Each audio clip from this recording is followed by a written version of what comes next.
സത്യം പറഞ്ഞാൽ വീഡിയോ ചെയ്യാനുള്ള മോട്ടിവേഷനോ ധൈര്യമോ എല്ലാം അങ്ങ് ചോർന്നു പോയി. അതിൻ്റെ മെയിൻ കാരണം എന്ന് പറയുന്നത് ഫാമിലിയിൽ നടന്ന സിറ്റുവേഷനാണ്.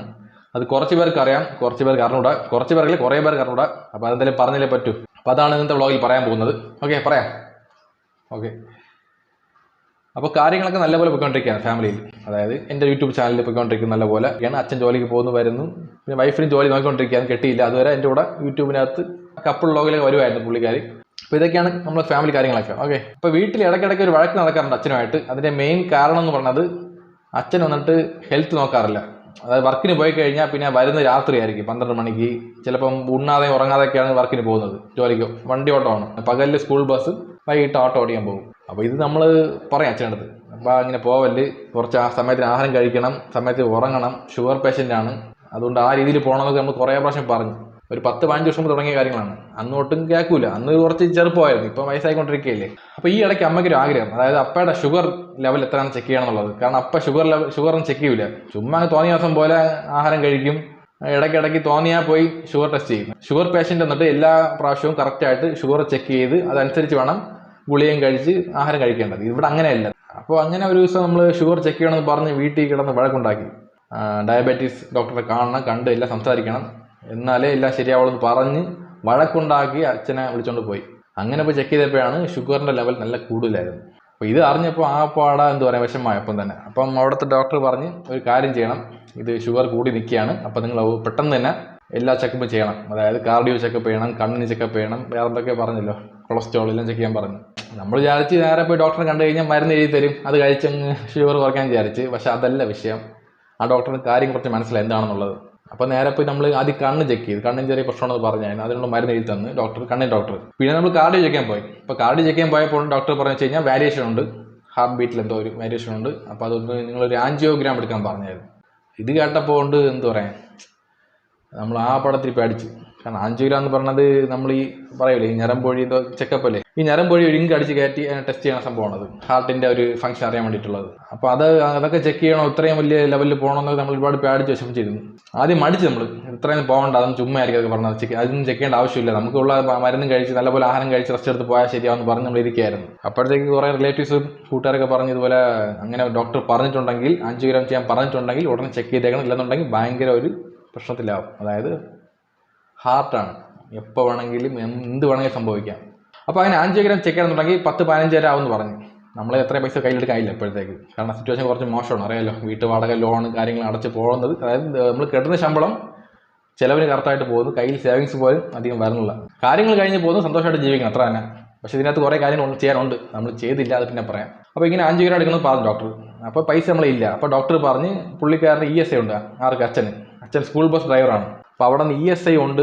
അപ്പോൾ അതിൻ്റെ ഒരു ഇതിൽ നമുക്ക് എടുക്കാൻ പറ്റും ആൻജിയോഗ്രാം ഫ്രീ ആയിട്ട്. അതിന് ESI ഹോസ്പിറ്റലിൽ പോകണമെന്ന് പറഞ്ഞു, പേരൂർക്കട ESI ഹോസ്പിറ്റലിൽ പോയിട്ട് അവിടെ നിന്ന് അവർ റെഫർ ചെയ്യും ഏത് ഹോസ്പിറ്റലിൽ ആൻജിയോഗ്രാം ചെയ്യണമെന്നുള്ള കാര്യങ്ങൾ. അവിടെ ഉടനെ പോയി കിട്ടാനൊന്നുമില്ല, അവിടെ ഒരു ടൈമുണ്ട്. അതായത് ഒരു 4-5 മണിക്ക് നമ്മൾ നിൽക്കണം വെളുപ്പാങ്കാലത്ത്. തലേ ദിവസം തന്നെ ഓൺലൈൻ ബുക്ക് ചെയ്യണം, അല്ലെന്നുണ്ടെങ്കിൽ ക്യൂ നിൽക്കണം പോയി. അങ്ങനെ 4-5 മണിക്ക് പോയി നമ്മൾ നിന്ന് കഴിഞ്ഞാൽ ഒരു 8:30 മണി വരെ അവിടെ നമ്മൾ നിൽക്കണം, കാത്തു നിൽക്കണം. അതിനുശേഷം ഡോക്ടർ വരും, ടോക്കൺ കിട്ടും. ആ സമയത്ത് 7:30 മണിയാകുമ്പോൾ ടോക്കൺ എടുത്ത് അപ്പോയിൻമെൻ്റ് ഒക്കെ എടുത്ത് ഡോക്ടറെ കണ്ട് അങ്ങനെ ഒരു 3-4 ദിവസം കയറി ഇറങ്ങി. എന്ത് പാടെന്ന് അറിയാമോ, അവർ എഴുതി റെഫർ ചെയ്ത് ഇന്ന് ഹോസ്പിറ്റലിൽ ഫ്രീ ആയിട്ട് ചെയ്ത് തരും. എവിടെ? അത് മെഡിട്രീന പ്ലാമൂട്.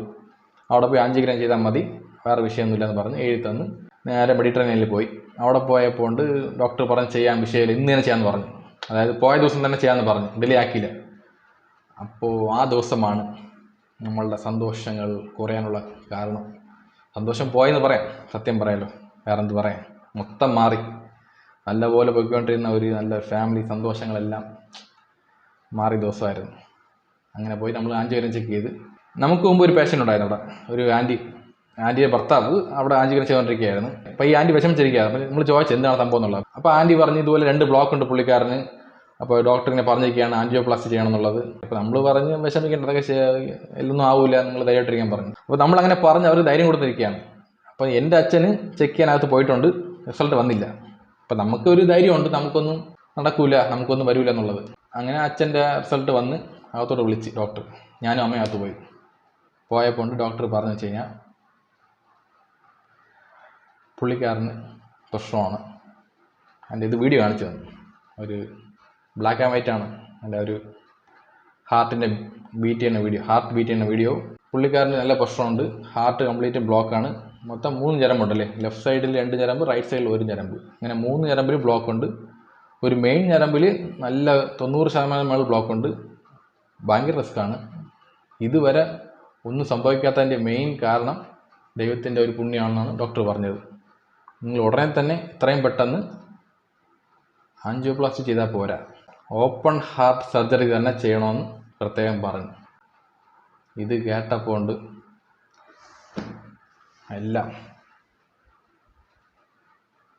എല്ലാ സന്തോഷവും പോയി. കാരണം നമ്മളെ ജീവിതത്തിൽ നമ്മളെ ഫാമിലി നമ്മളിങ്ങനെ കാണുമായിരിക്കും ആരെങ്കിലൊക്കെ, നമ്മളെ കുടുംബത്തിൽ നടക്കുമ്പോൾ അല്ലേ ഒരു വിഷമം ഹൈ ആയിരിക്കുള്ളൂ അല്ലേ. ആർക്കൊക്കെ നടക്കുമ്പോൾ നമ്മൾ വിഷമിക്കാറുണ്ട്, എന്നാൽ നമുക്ക് നടക്കുമ്പോഴാണ് അതിൻ്റെ ഏറ്റവും കൂടുതൽ വിഷമം, അതിൻ്റെ അങ്ങനെയൊക്കെ മനസ്സിലാവുന്നത്.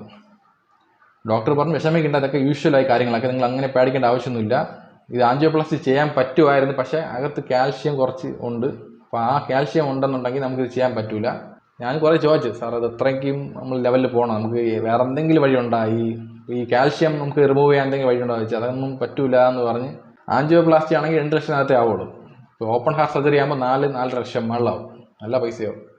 അപ്പോൾ ആ ഹോസ്പിറ്റലിൽ ചെയ്യാൻ പറ്റുമെന്ന് പറഞ്ഞ്. അപ്പോൾ പൈസയും വേണം, വലിയ ഓപ്പറേഷനാണ്, റിസ്ക്കുമാണ്. റിസ്ക് എന്ന് പറയുമ്പോൾ ഒരു 5% റിസ്ക്കേ ഉള്ളൂ, വലിയ വിഷയമൊന്നുമില്ല. എന്നാലും ഇതൊരു വലിയ ഓപ്പറേഷനാണ്. ഇതുപോലെ നടന്ന ആൾക്കാർക്ക് ചിലപ്പോൾ കണക്റ്റ് ആവുമല്ലോ ഞാൻ പറഞ്ഞ കാര്യങ്ങളൊക്കെ. സത്യം പറഞ്ഞ എൻ്റെ ലൈഫിൽ ഞാൻ ഇങ്ങനെ വിഷമിച്ചിട്ടില്ല, അത്ര വിഷമിച്ചു ഒരുപാട്. അതായത് ഇന്നലെ വരെ ഞാൻ കണ്ട പ്രശ്നമൊന്നും ഇന്ന് ഒന്നുമില്ലാതായിപ്പോയി, ഈ ഒരു പ്രശ്നം ഫേസ് ചെയ്തപ്പോൾ. അപ്പോൾ ഡോക്ടർ പറഞ്ഞ് തീർത്ത് ഇത് ചെയ്തേ പറ്റുന്നുള്ളത്. അപ്പം അമ്മ കിടന്ന് കരയാൻ തുടങ്ങി. ഞാൻ പറഞ്ഞു, അമ്മ വിഷമിക്കേണ്ട, അതൊക്കെ ശരിയാക്കാൻ എന്തെങ്കിലും ചെയ്യാം. എനിക്കും കരച്ചിൽ വന്ന് ഞാൻ കരഞ്ഞു കഴിഞ്ഞാൽ ശരിയാവില്ല, കാരണം ഞാനും കരഞ്ഞു കഴിഞ്ഞാൽ ഉള്ള ധൈര്യം കൂടെ പോകും. അതുകൊണ്ട് ഞാൻ മാക്സിമം ബോൾഡായിട്ടൊന്ന് അടുത്ത് നമുക്ക് എന്ത് ചെയ്യാമെന്ന് ആലോചിച്ചപ്പോൾ മാം വിളിച്ചായിരുന്നു, അമ്മയുടെ അനി വിളിച്ച് പറഞ്ഞ് ESIക്ക് നിങ്ങൾക്ക് ഉള്ളതുകൊണ്ട് ഫ്രീ ആയിട്ട് ട്രീറ്റ്മെൻറ്റ് കിട്ടും ഏതെങ്കിലും ഹോസ്പിറ്റലിൽ, നിങ്ങൾ വിഷമിക്കേണ്ട, നമുക്ക് ട്രൈ ചെയ്യാം, എവിടെയെങ്കിലൊക്കെ ചോദിക്കാമെന്ന് പറഞ്ഞ് മാം വിളിച്ച് പറഞ്ഞു. അങ്ങനെ അതിൻ്റെ ബാക്കി കുറേ നടന്ന് നിംസിൽ പോയായിരുന്നു, നെയ്യാറ്റിൻകര. അവിടെ ESI ഉണ്ടെന്ന് പറഞ്ഞു ഫോൺ വിളിച്ച് ചോദിച്ചപ്പോൾ. അങ്ങനെ ഞങ്ങളൊക്കെ അങ്ങോട്ട് പോയി. അങ്ങനെ അവിടെ പോയി ചോദിച്ചപ്പോൾ ഡോക്ടർ പറഞ്ഞു വെച്ച് കഴിഞ്ഞാൽ ESI ഉണ്ട്, പക്ഷേ നിങ്ങൾക്ക് 1 ലക്ഷം 1.5 ലക്ഷം അടുത്തെ ക്ലെയിം കിട്ടുള്ളൂ, അതിനകത്ത് നിങ്ങൾക്ക് ചെയ്യാൻ പറ്റില്ല, നിങ്ങൾ വേറെ ഹോസ്പിറ്റലിൽ നോക്കാൻ പറഞ്ഞു. അയ്യോ, നമുക്ക് ഭയങ്കര പിന്നെയും എന്ത് പറയാം, വിഷമം കൂടിക്കൊണ്ടിരിക്കുകയാണ്. കാരണം കയ്യിൽ പൈസ ഇല്ല, ഡിലേ ആയിക്കൊണ്ടിരിക്കുകയാണ്. കാരണം പ്രത്യേകം പറഞ്ഞ് ഡിലേ ആക്കാൻ പാടില്ല, യാതൊരു നിമിഷം വേണമെങ്കിൽ എന്ത് സംഭവിക്കാം. ഭയങ്കര ഒരു റിസ്കിൽ നിൽക്കുകയാണ് പുള്ളിക്കാരൻ. കുറച്ച് സ്പേസ് മാത്രമേ ഉള്ളൂ ബ്ലഡ് പോകാനായിട്ട്, അതും കൂടെ അടഞ്ഞു കഴിഞ്ഞാൽ അറ്റാക്കാണ്. പക്ഷേ അച്ഛൻ ഒരു കുഴപ്പമില്ല, നല്ല സ്മാർട്ടായിട്ട് വർക്ക് ചെയ്യും, ആക്റ്റീവാണ് ആൾ. അതാണ് കുറേ പേർക്ക് ഇത് വെളിയിൽ കാണിക്കില്ല. അതിന് മെയിൻ കാരണം എന്ന് പറയുന്നത് ഹൈ ഷുഗർ ഉണ്ടെന്നുണ്ടെങ്കിൽ ഇതിൻ്റെ പെയിൻ അറിയാൻ പറ്റില്ല. അപ്പോൾ അതുകൊണ്ട് എത്രയും പെട്ടെന്ന് ചെയ്യാൻ വേണ്ടിയാണ് നമ്മൾ ഇരിക്കുന്നത്. അപ്പോൾ അവിടെ പോയി ചോദിച്ചപ്പോൾ അവിടെ ഇങ്ങനെ പറഞ്ഞ്. ശരി, നമ്മളവിടെ നിന്ന് ഇറങ്ങി. പിന്നെയും വിഷമവും കരച്ചിലും, എന്ത് ചെയ്യണം ഏത് ചെയ്യണം, പൈസയ്ക്ക് വേണ്ടി ഓട്ടമായിരുന്നു. അങ്ങനെ നമ്മൾ ESI ഹോസ്പിറ്റലിൽ വിളിച്ച് ചോദിച്ചതുപോലെ ഡോക്ടർ ഇതുപോലെ നിംസിൽ പോയായിരുന്നു, അവിടെ പോയപ്പോൾ ഇതുപോലെ ചെയ്യാൻ പറ്റുമെന്ന് പറഞ്ഞു. അപ്പോൾ വേറെ ഹോസ്പിറ്റലിൽ ചോദിച്ചപ്പോൾ പറഞ്ഞ് ഗോകുലം മെഡിക്കൽ കോളേജ് ഇവിടെ മിഞ്ഞാറമൂട് അവിടെ ഉണ്ടെന്ന് പറഞ്ഞു. അപ്പോൾ അവിടെ വിളിച്ച് ചോദിച്ചപ്പോൾ അവിടെയും പറഞ്ഞ് ചെയ്യാമെന്ന് പറഞ്ഞ്, വേറെ വിഷയമൊന്നുമില്ല വരാൻ പറഞ്ഞു. അപ്പോഴും നമുക്ക് സംശയമുണ്ട്, ഇവിടെ പറഞ്ഞ പോലെ അവിടെയും പറയാനുള്ളത്. ശരി, ഇതിൽ പോയി നോക്കാമെന്ന് പറഞ്ഞ് ഉള്ള ദൈവത്തെല്ലാം വിളിച്ച് കരഞ്ഞുകൊണ്ട് ഇവിടുന്ന് പോയി. 10-30 കിലോമീറ്റർ ഉണ്ട് ഇവിടുന്ന് അങ്ങോട്ട് പോകാൻ. അവിടെ പോയി OP എടുത്ത് ഡോക്ടറിന് വേണ്ടി വെയിറ്റിംഗ് ആയിരുന്നു. ഡോക്ടർ എന്ത് പറയുന്ന പറഞ്ഞൂടാ, അതുവരെ നെഞ്ചിനകത്ത് ടപ്പ് ടപ്പ് ടപ്പ് ടപ്പ്. സത്യം പറഞ്ഞാൽ നമുക്കാണ് അറ്റാക്ക്, എനിക്ക്, അമ്മയ്ക്ക്, ചേട്ടന്, നിങ്ങളെ ഫാമിലിക്കാണ് അറ്റാക്ക് വന്ന പോലെ ഫീൽ. കാരണം അത്രയ്ക്ക് നെഞ്ച് ഇവിടെ പോയായിരുന്നു. കാരണം 4-5 ലക്ഷത്തിന് എവിടെ പോകാൻ, ഒറ്റയടിക്ക് അല്ലേ, പെട്ടെന്ന് എവിടെ പോകാൻ. ഹെൽത്ത് കാർഡും ഇല്ല. ഹെൽത്ത് കാർഡ് എടുത്ത് വെക്കണമായിരുന്നു, അതൊക്കെ പ്ലാൻ ഉണ്ടായിരുന്നു. നമ്മൾ ഓരോന്നിട്ട് വരണ്ടേ, ആ ഒരു സിറ്റുവേഷൻ കടന്ന് വരുമ്പോൾ നമുക്കത് എടുക്കണമുണ്ടായിരുന്നു. ശരി, കുഴപ്പമില്ല, പിന്നെ എടുക്കാൻ എന്തായാലും. അങ്ങനെ അവിടെ പോയി നിന്ന് ഡോക്ടർ വന്ന് നോക്കിയിട്ട് പറഞ്ഞു, ഓക്കെ, പുള്ളിക്കാരന് ഇത്ര പ്രശ്നമുണ്ട്, ഓപ്പറേഷൻ ചെയ്യാൻ തയ്യാറാണ്, പക്ഷേ ESI ഉണ്ടോ ഇല്ലെന്ന് അന്വേഷിക്കാൻ പറഞ്ഞു. അപ്പോൾ ഞാൻ പറഞ്ഞു, ഡോക്ടർ അന്വേഷിച്ചുകൊണ്ട് കൺഫേം ആണ്, ESI ഉണ്ടെന്നാണ് പറഞ്ഞത്. അപ്പോൾ ഓക്കെ, ഡേറ്റ് ഫിക്സ് ചെയ്ത് തന്നെ എന്നാണെന്നുള്ളത് വരാൻ പറഞ്ഞു, അഡ്മിറ്റ് ആകാൻ പറഞ്ഞു. അപ്പോൾ ഒരു കാര്യം സന്തോഷമായി. അപ്പോൾ ഒരുപാട് അലയേണ്ട വന്നില്ല, മൊത്തം 2 ഹോസ്പിറ്റൽ അലഞ്ഞോളൂ, ഒന്ന് നിംസ്, ഒന്ന് ഗോകുലത്ത് കൺഫേം ആയി. ഓക്കെ, പ്രൈവറ്റ് ഹോസ്പിറ്റലാണ്, അതാണ് മെയിൻ കാര്യം. മെഡിക്കൽ കോളേജിൽ പോയി കഴിഞ്ഞാൽ അറിയാമല്ലോ എന്ത് കാര്യം എന്നുള്ളത്. സംഭവം നമ്മുടെ നാട്ടിൽ പോപ്പുലേഷൻ കൂടുതലാകുമ്പോൾ ഹോസ്പിറ്റലിൽ അത്ര തിരക്ക് കൂടും. അപ്പോൾ അത്രയ്ക്ക് ബെഡ് കെട്ടൂല, തറ കിടക്കേണ്ടി വരും, ട്രീറ്റ്മെൻറ്റ് ഡിലേ ആവും, പിന്നെ അതിൻ്റെ കുറവുണ്ടാവും. ഇതൊക്കെ സ്വാഭാവികമാണ്. അപ്പോൾ അവിടെ പോയി കഴിഞ്ഞാൽ കഷ്ടപ്പെട്ട് നമ്മൾ എന്ത് പറയാം, രോഗിയുടെ കൂടെ നമ്മൾ രോഗിയായിട്ട് മാറും. അപ്പോൾ ആ ഒരു സിറ്റുവേഷൻ ഒരിക്കലും വരാൻ പാടില്ലെന്ന് വിചാരിച്ച് ഞങ്ങൾ ഒരുപാട് പ്രാർത്ഥിച്ചു ദൈവത്തിന്. ആ ദൈവം വിളി എങ്ങനെയൊക്കെ കേട്ടിട്ട് എല്ലാം ഓക്കെ ആക്കി തന്ന്. അപ്പോൾ ഡോക്ടർ പറഞ്ഞ ആ ഡേറ്റിൽ നമ്മൾ പോയി അഡ്മിറ്റ് ആയിട്ട് കറക്റ്റ് ശനി ഞായർ തിങ്കളാഴ്ചയാണ് ഓപ്പറേഷൻ. December 7 അഡ്മിറ്റ് ചെയ്യാൻ പറഞ്ഞു, December 9 ഓപ്പറേഷൻ. അപ്പോൾ ആ സമയത്ത് കുറച്ച് ബന്ധുക്കൾ, കുറച്ച് കൂട്ടുകാർ, കുറച്ച് സബ്സ്ക്രൈബേഴ്സ് എല്ലാവരും ചേർന്ന് സപ്പോർട്ട് ചെയ്ത് ചില കാര്യങ്ങൾ നടത്തിയായിരുന്നു. മെയിനായിട്ട് ബ്ലഡ് വേണമായിരുന്നു. ബ്ലഡിന് വേണ്ടി ഒരു 5 യൂണിറ്റ് വേണമായിരുന്നു. അപ്പം ഞാനും ചേട്ടനും സെയിം ആണ്, വിഷയമില്ല, കെട്ടിയായിരുന്നു 2 എണ്ണം. ബാക്കി 3 യൂണിറ്റ് കെട്ടി. ബ്ലഡ് തന്ന കൂട്ടുകാർക്ക് ഒരുപാട് താങ്ക്സ്, ഒരുപാട് നന്ദിയുണ്ട്. പിന്നെ ബാക്കിയുള്ള സപ്പോർട്ട് ചെയ്ത ചില ആൾക്കാരുണ്ട് നമ്മളെ കൂട്ടത്തിൽ തന്നെ, LAPG ഗ്യാങ് എന്ന് പറയാനില്ല, ഒരുപാട് താങ്ക് യു. അതായത് എൻ്റെ കൂടെ ആൾക്കാർ സപ്പോർട്ട് ചെയ്യുന്നത് വേറൊരു വിഷയം. പക്ഷെ നിങ്ങളുണ്ടല്ലോ, അതായത് നേരിട്ട് പോലും കാണാത്തൊരു ബന്ധമുണ്ടല്ലോ, വീഡിയോ വഴി മാത്രമായിട്ടുള്ള ബന്ധം, അതുവഴി തന്ന സപ്പോർട്ട് എന്ന് പറഞ്ഞത് ഒരു വലിയ ലെവലാണ്. അതിന് ഒരുപാട് നന്ദിയുണ്ട്. ഓക്കെ, അങ്ങനെ എല്ലാ കാര്യങ്ങളും നല്ലപോലെ നല്ല ബന്ധുക്കൾ, നല്ല കൂട്ടുകാർ, നല്ല LAPG ഗ്യാങ്സ് എല്ലാം ചേർന്ന് സപ്പോർട്ട് ചെയ്ത് ആ ഓപ്പറേഷൻ നടന്നായിരുന്നു.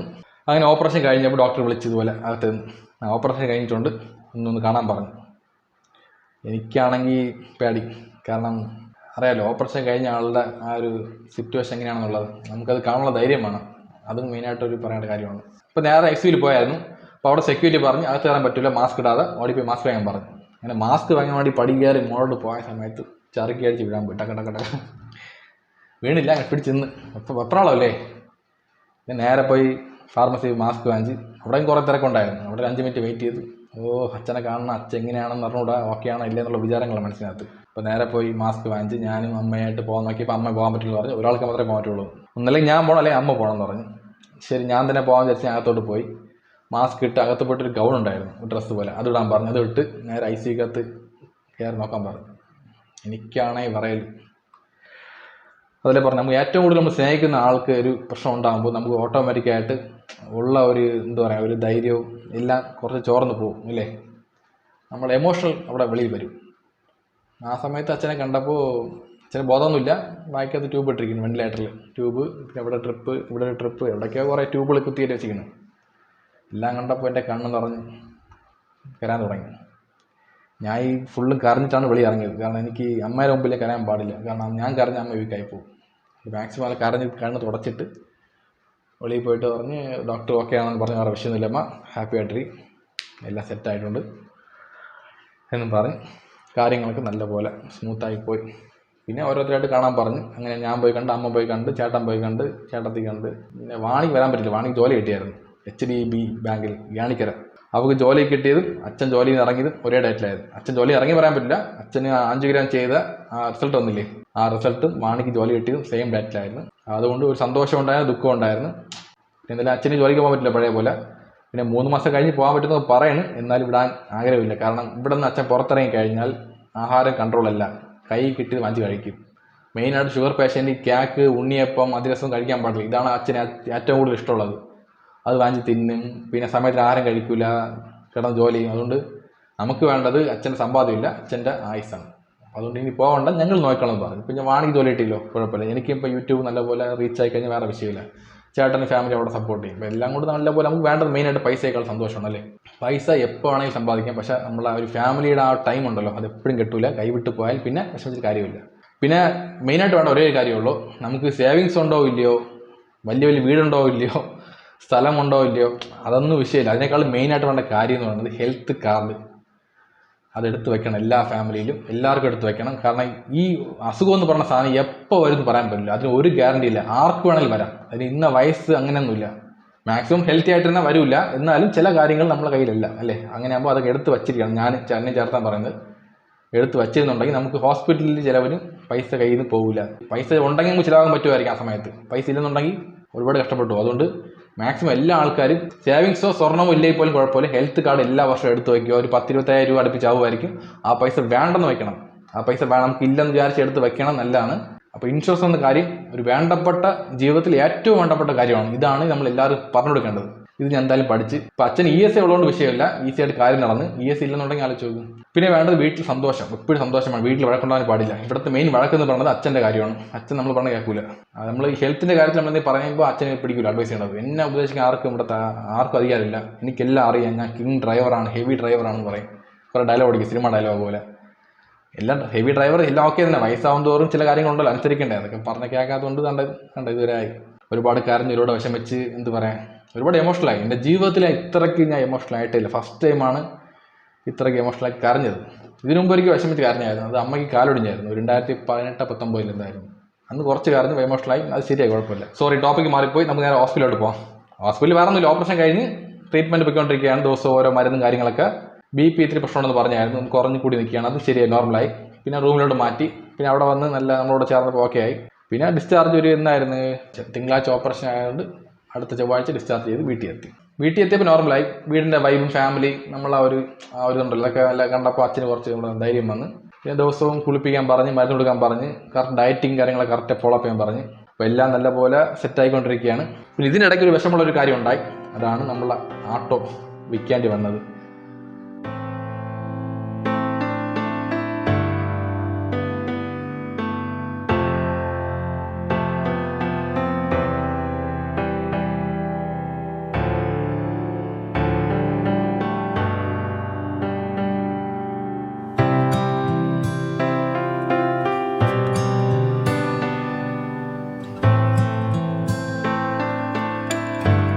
അപ്പോൾ ആട്ടോ വിൽക്കാനുള്ള മെയിൻ കാരണം എന്ന് പറയുന്നത്, ആട്ടോയുടെ പേരിൽ ലോൺ പെൻഡിങ് ഉണ്ടായിരുന്നു. ബാങ്കിൽ നിന്ന് വിളിച്ചായിരുന്നു പോലെ ലോൺ അടച്ചതുണ്ടെങ്കിൽ കേസ് ഫയലാവും. കാരണം അച്ഛൻ ഇടയ്ക്ക് ഒരു കോവിഡിന് ശേഷം ഒരു വർഷം അടുപ്പിച്ച് പെൻഡിങ് ഉണ്ടായിരുന്നു. അപ്പോൾ ആ പെൻഡിങ് അടച്ചില്ല.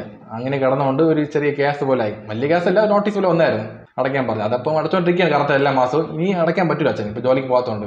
അപ്പോൾ ഇനി പഴയ പോലെ ആട്ടോ ഓടിക്കാൻ പറ്റില്ല. അപ്പോൾ ചുമ്മാ കിടന്നു കഴിഞ്ഞാൽ വേസ്റ്റാണ് ആട്ടോ. അപ്പോൾ എന്തെങ്കിലും വിറ്റേ പറ്റൂ. അതുകൊണ്ട് വിൽക്കാൻ വേണ്ടി നമ്മൾ ഏർപ്പാട് ചെയ്ത് ഒരു 80 രൂപയ്ക്ക് പറഞ്ഞായിരുന്നു. OLX-ലിട്ട്, യൂട്യൂബിലിട്ട്, എല്ലാത്തിലിട്ട്, ഫേസ്ബുക്ക്, ഇൻസ്റ്റാഗ്രാമിലിട്ട്. അങ്ങനെ OLX-ലിട്ടുകൊണ്ട് ഒരാൾ വിളിച്ച് ആട്ടോ എടുക്കാമെന്ന് പറഞ്ഞ് ഞാൻ ആട്ടോ എടുത്തുകൊണ്ട് പോയി. പുള്ളിക്കാരൻ തൊടുപുഴ പാർട്ടിയാണ്. കറക്റ്റ് 80 രൂപ പറഞ്ഞ് കുറച്ച് 70 ശരി, ഞാനും എന്തായാലും കൊടുത്തു. കാരണം എനിക്ക് ഇനിയും വിലപേശാൻ വയ്യ, ഇതിൻ്റെ ബാക്കിൽ നടക്കാൻ വയ്യ. കാരണം ഇനി നമുക്ക് സമയം പോയിക്കൊണ്ടിരിക്കുകയാണ്. എനിക്ക് ഉടനെ തന്നെ ലോൺ ക്ലോസ് ചെയ്യണം. ബാങ്കിൽ നിന്ന് വിളിച്ചായിരുന്നു, ഒരു ഡേറ്റ് പറഞ്ഞിരിക്കുകയാണ്. ഇന്ന് ഡേറ്റിൽ അടച്ചിട്ടുണ്ടെങ്കിൽ പിന്നെയും പെനാൽറ്റി കൂടുന്നു പറഞ്ഞു. ഒരാഴ്ച സമയമുള്ളൂ. അങ്ങനെ ആട്ടോ ഉള്ള വിലക്ക് 70 രൂപയ്ക്ക് വിറ്റ് ആ പൈസ കൊണ്ട് ലോണും ക്ലോസ് ചെയ്ത് ബാക്കി പൈസ കയ്യിലുണ്ട്. ആ പൈസ വേറെ ലോണുണ്ട്, ബജാജിൻ്റെ. അപ്പോൾ അങ്ങനെ ബജാജ് ലോൺ ക്ലോസ് ചെയ്യാറുണ്ട്. അപ്പോൾ അതും ക്ലോസ് ചെയ്ത് കഴിഞ്ഞാൽ കാര്യങ്ങൾ ഫ്രീ ആവും, അച്ഛൻ്റെ കാര്യങ്ങൾ. പിന്നെ നമ്മൾ എപ്പോഴും പോലെ റൊട്ടീൻ കാര്യങ്ങൾ തന്നെ. യൂട്യൂബ് വ്ളോഗ് ചെയ്യണം, സൊമാറ്റോ വർക്ക് ചെയ്യാൻ പോകണം, പിന്നെ വൈഫിനെ കൊണ്ട് ജോലിക്ക് ആകണം, വിളിച്ചുകൊണ്ട് വേണം. പിന്നെ വൈശൂട്ടിക്ക് സ്കൂൾ ലീവാണ്, വിഷയമില്ല. പഴയ പോലെ മാറണം. അതിന് വേണ്ട മെയിൻ ഒരു കാരണം എന്ന് പറഞ്ഞത് എൻ്റെ വ്ളോഗ് തുടങ്ങണം പഴയ പോലെ. ഇല്ലെന്നുണ്ടെങ്കിൽ ഞാൻ ഭയങ്കര വീക്കായി പോകും. കാരണം ഇപ്പോഴേ ഓൾറെഡി വീക്കായി ഒരുപാട്. സത്യം പറയില്ല, ഈ വ്ളോഗ് ചെയ്യാൻ മൂടേ വരണില്ല. എന്ന് ഡിസ്ചാർജായി വീട്ടിൽ എത്തി അന്നത്തോടെ എനിക്ക് ചെറിയ തൊണ്ട വേദന പോലെ, തൊണ്ട ചുമ. അപ്പോൾ അത് കാരണം എനിക്ക് ചുമ കൂടിയോണ്ട് വ്ളോഗ് ചെയ്യാൻ പറ്റും, അറിയാമല്ലോ. ഇപ്പോൾ കുറച്ച് കുറവുണ്ട്. ഇപ്പോൾ എൻ്റെ കാര്യം, എനിക്ക് ഇഷ്ടപ്പെട്ട കാര്യം ചെയ്താൽ മാത്രമേ ഞാൻ പഴയ പോലെ ആവുള്ളൂ. അപ്പം അതുകൊണ്ട് ഒരു കം ബാക്ക് എടുത്തിട്ടുണ്ട്. ഇന്നോട്ട് ഇനിയുള്ള ദിവസങ്ങളിൽ എൻ്റെ ലൈഫ് എനിക്ക് പഴയതിനേക്കാളും സ്ട്രോങ് ആയിട്ട് മുന്നോട്ട് പോകണം. ഇന്ന് നമ്മളെ കയ്യിൽ നിന്ന് പോയ ആട്ടോ ആയാലും കാറായാലും രണ്ടും വിൽക്കേണ്ടി വന്നല്ലേ, പോട്ടെ, കുഴപ്പമില്ല. നമുക്ക് ഇതിനേക്കാളും വലുത് വരും എന്ന് വിചാരിച്ച് മുന്നോട്ട് പോകണം. അത്ര തന്നെ. നമുക്ക് നടക്കേണ്ട നല്ലത് മാത്രം നോക്കിയാൽ മതി. ഒരു ആട്ടോ ആയാലും കാറായാലും ഒരു മെഷീനാണത്, ജീവനില്ല. എന്നാലും കുറേ ഓർമ്മകളെല്ലാം അത് നമ്മളെ വിട്ട് പോകുമ്പോൾ വിഷമമുണ്ടില്ലെന്ന് പറയാൻ പോലില്ല, വിഷമമുണ്ടായിരുന്നു. വേറെ ഒന്നും പറയാനില്ല. ഇതൊക്കെയാണ് കാര്യങ്ങളൊക്കെ. ഫാമിലിയിലുള്ള ആൾക്കാരൊക്കെ മാക്സിമം ഇപ്പോൾ ഹാപ്പിയാണ്. ഇനി നല്ലപോലെ ചെക്കപ്പിന് പോകണം, പിന്നെ മരുന്ന് കഴിക്കണം സമയത്തിന്. പിന്നെ അപ്പം നമ്മൾ പറയുമ്പോൾ എനിക്ക് കേൾക്കണം. അത് കുറച്ച് ബുദ്ധിമുട്ടുണ്ട്. അയ്യോ, വീട്ടിൽ ഇരുന്നിട്ട് എന്തൊക്കെ ബഹളം എന്നറിയാമോ. മാക്സിമം റൂമിൽ കിടക്കണം, ബെഡ് റെസ്റ്റ് ആയിരിക്കും. ഇടയ്ക്കിടയ്ക്ക് പുറത്തിറങ്ങിയത് വാക്കിങ് ചെയ്യാം, കുഴപ്പമൊന്നുമില്ല. മാക്സിമം ബെഡ് റെസ്റ്റ് എടുത്തു കഴിഞ്ഞാൽ പെട്ടെന്ന് ഹീലാവും നമ്മളെ മുറിവ് കാര്യങ്ങളൊക്കെ. അത് അപ്പോഴത്ത് പറഞ്ഞപ്പോൾ മനസ്സിലാണല്ലോ. അപ്പോഴേക്ക് ആ ഐഡിയ ഇല്ല. അപ്പോഴേക്ക് വണ്ടിയെ പറ്റി നല്ല ഐഡിയ ഉണ്ട്, പക്ഷേ ഹെൽത്തിനെ പറ്റി ഐഡിയ ഇല്ല. അതാണ് മെയിൻ വിഷയം. പിന്നെ ഒരു കാര്യം അതുകൊണ്ട് പറഞ്ഞേക്കുമ്പോൾ, ഈ ലോകത്തിലെ ഓരോ മനുഷ്യരും തൻ്റെ ഹെൽത്തിനെ പറ്റി ബേസിക്കായ നോളജ് എല്ലാവർക്കും വേണം. അത് ഭയങ്കര അത്യാവശ്യമാണ്. ബാക്കി ഒന്നും അറിവുടെയും കുഴപ്പമില്ല. നിങ്ങൾ ഈ വലിയ PSCക്കുള്ള ക്വസ്റ്റ്യൻസർ, പിന്നെ നാടിൻ്റെ എക്കണോമിക്കൽ കാര്യങ്ങൾ, പിന്നെ ഇപ്പോഴത്തെ കറണ്ട് അഫയർസ്, ഇതൊന്നും അറിഞ്ഞില്ലെങ്കിൽ കുഴപ്പമൊന്നുമില്ല. തൻ്റെ ഹെൽത്തിനെ പറ്റി മെയിനായിട്ട് അറിഞ്ഞിരിക്കണം. അതായത് ബോഡിക്കകത്തുള്ള ബേസിക്കായ ഫങ്ഷൻസ് എന്തൊക്കെയാണെന്നുള്ള കാര്യങ്ങൾ ഒന്ന് അറിഞ്ഞാൽ കൊള്ളായിരുന്നു. കാരണം ഞാൻ അത് കുറേ പഠിച്ച് ഈയിടയ്ക്ക് കുറേ സ്റ്റഡി ചെയ്തപ്പോഴാണ് മനസ്സിലായത്, ഇത്രയും കാര്യങ്ങൾ ബോഡിക്കകത്തുണ്ടാ. കുറച്ച് പേടി തോന്നി. നമ്മളെ ദേഹത്തിന് നമ്മൾ നല്ലപോലെ നോക്കണം, നല്ല ആഹാരങ്ങൾ കഴിക്കണം, മാക്സിമം വീട്ടിൽ നിന്ന് ഫുഡ് കഴിക്കണം, എണ്ണ കുറയ്ക്കണം, ഷുഗർ കുറയ്ക്കണം, കഴിക്കുന്ന ഫുഡിന് അളവ് കുറയ്ക്കണം, കൂടുതൽ കഴിച്ചു കഴിഞ്ഞാൽ കൂടുതൽ വർക്കൗട്ട് ചെയ്യണം. അതുകൊണ്ട് എല്ലാവരും ഒന്ന് ചെറിയൊരു ബേസിക്കായ ഒരു നോളജ് ഹാർട്ടിനെ പറ്റിയും പഠിക്കുക. ലിവർ എന്താണ്, കിഡ്നി എന്താണ്, ഇതൊക്കെ പണ്ട് പഠിച്ചാണ് സ്കൂളിലൊക്കെ. നമ്മളന്ന് വലിയ താല്പര്യം കാണിച്ചില്ല.